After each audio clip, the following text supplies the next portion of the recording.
This is the Making Waves podcast. My name is Dave Rotman. We're here with Nate Welch. Welcome, Nate. Hey, thanks so much, Dave. Glad to be here. We're here at Caribou Coffee. I hope that we could edit out the background music.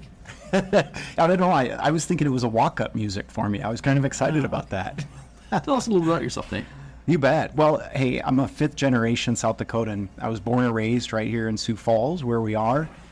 Went to college at the University of Nebraska, studied broadcasting and sociology. I wanted to be a reporter ever since I was a sophomore in high school. Ever since April of my sophomore year, I went on a job shadow and just loved it. Went down, studied, came back up after school, and got to live that dream. I was a reporter for the NBC affiliate, KDLT, and then KSFY later. This was prior to the days of it being Dakota Now News, and these were when they were separate. Absolutely loved it, but ended up leaving the business just to get a little bit more involved in the community in some different ways.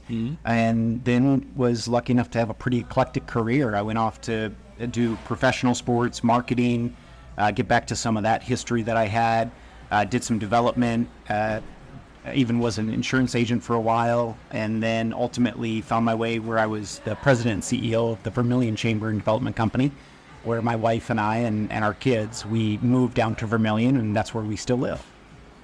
And now I'm back up here working up in Sioux Falls in different economic development projects. After your time when the Vermillion Chamber and Development Company, you did work for the Governor's Office of Economic Development. Yeah. Talk a little bit about that. Give us a little background on what the Governor's Office of Economic Development does. Yeah, absolutely. Yeah, so Governor's Office of Economic Development ultimately helps to promote and coordinate the state's responsibilities or opportunities to be able to collaborate in bringing and attracting businesses. And not only attracting businesses to the state, but helping those businesses that are here already, helping them grow. When you think about it, that's a pretty wide net that has to be cast. Ultimately, what really helps make that successful are those local communities that are then focusing on what those communities want, how they structure their infrastructure, what kind of businesses are they attracting, how are they doing on housing, that kind of thing. The Governor's Office of Economic Development looks at it at more the 30,000 foot level, and sometimes trying to attract larger ones or maybe larger projects growing. I went there after my time in Vermillion with the Vermillion Chamber and Development Company. Again, as a fifth generation South Dakotan, you have multiple generations of people who have been blessed and asked enough to serve their state in different ways. And, anytime your state asks you to serve, you want to do it. There really is a sense of pride to that. One of the ongoing issues in South Dakota is transparency in government. Could you tell us a little bit about, as a government employee or former government employee, who struggles with transparency and working for the government? Yeah, if you really think about it, especially in economic development, you are trying to work in business as well. So there is a responsibility and a balance that you really have to do in being able to move a project along to an appropriate level and still honor the responsibility that we have to be transparent when we are serving from the state and then on to the constituents and to our taxpayers. The challenge is number one, the timing of that. And I think, in all honesty, sometimes the intention that comes along with that. The intention that you have of how transparent you are, or how open are you to the openness of what we're responsible for? And you paid a price for trying to be transparent. Yeah, obviously a lot of people know about, the challenges that we had. I was the director of marketing during the time of the Freedom Works Here campaign. And honestly, that campaign really is a good one. The challenge that really happened was, as I talked when the executive committee of the legislature had asked me to answer some questions, I had left GOED prior to or right as the $5 million contract was signed. And they went with a company that, quite honestly, from my professional opinion, just absolutely was not cut for it and wasn't even a local company.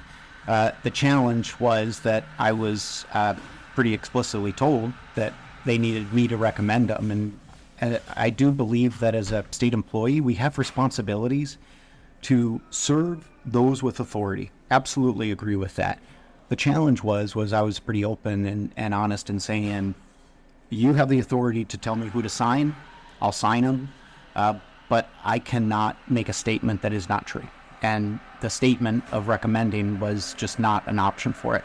Unfortunately, I don't think I really fit in with the team by that point, and I was I was told to leave. You were asked by the legislature to testify to this matter. Could you tell us what committee that was and what was the result? What did you say? Yeah, so the committee was the executive committee of the legislature.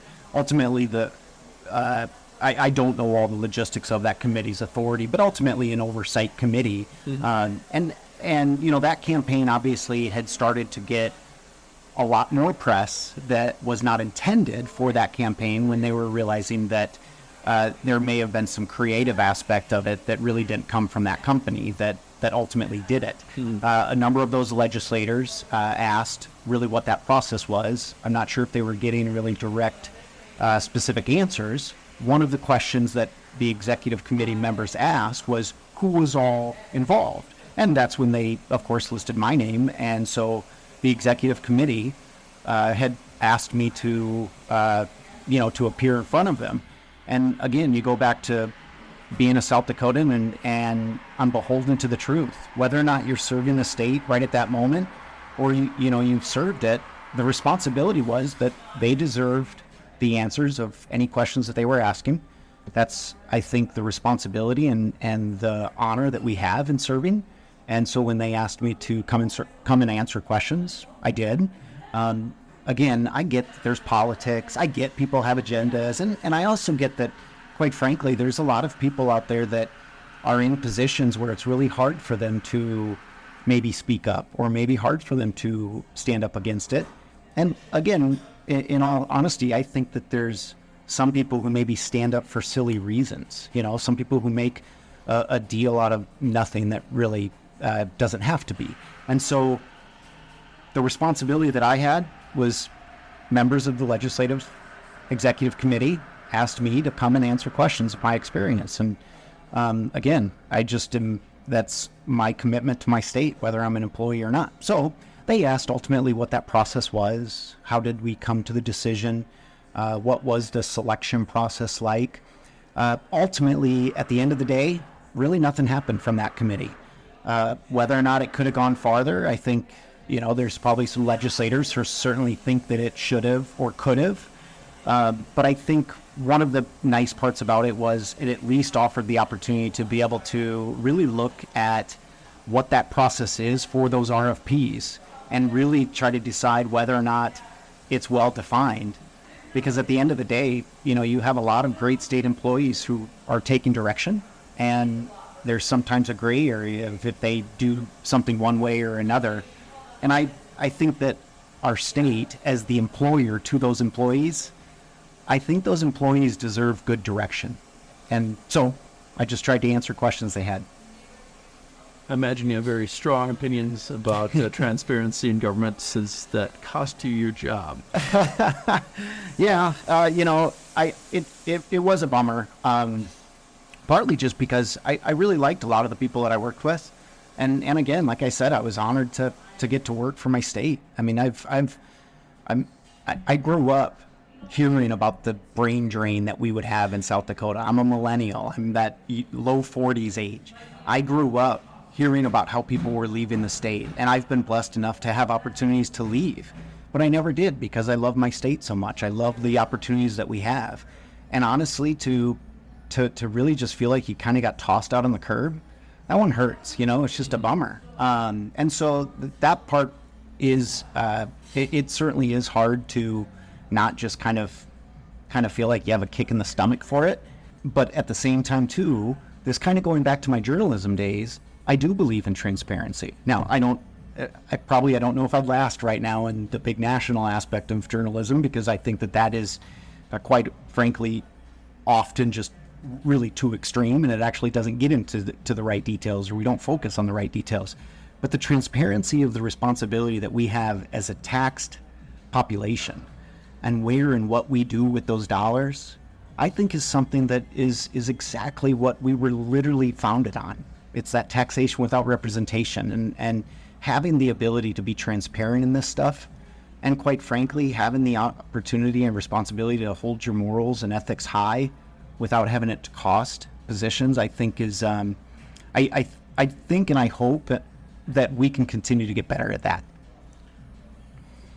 What do you think about the latest legislation that has been passed recently? Yeah. About transparency, strengthening the auditor, and do you think that there's positive movement in South Dakota's government and laws to make our government more transparent and give government employees a sense that they're going to be listened to when it comes to talking about the things that they feel that need to be brought to the public's attention or to the legislature's attention? Yeah, I really do. I know a number of legislators all worked on that, and obviously Attorney General Jackley certainly was often the tip of that spear for it, not only because he was investigating current ones, but he also was then saying, okay, here's how we can investigate more. Here's how we maybe would not have gotten to this point had we had these. And so I really do admire and think the legislation that was passed, especially this last session, I think were fantastic steps forward.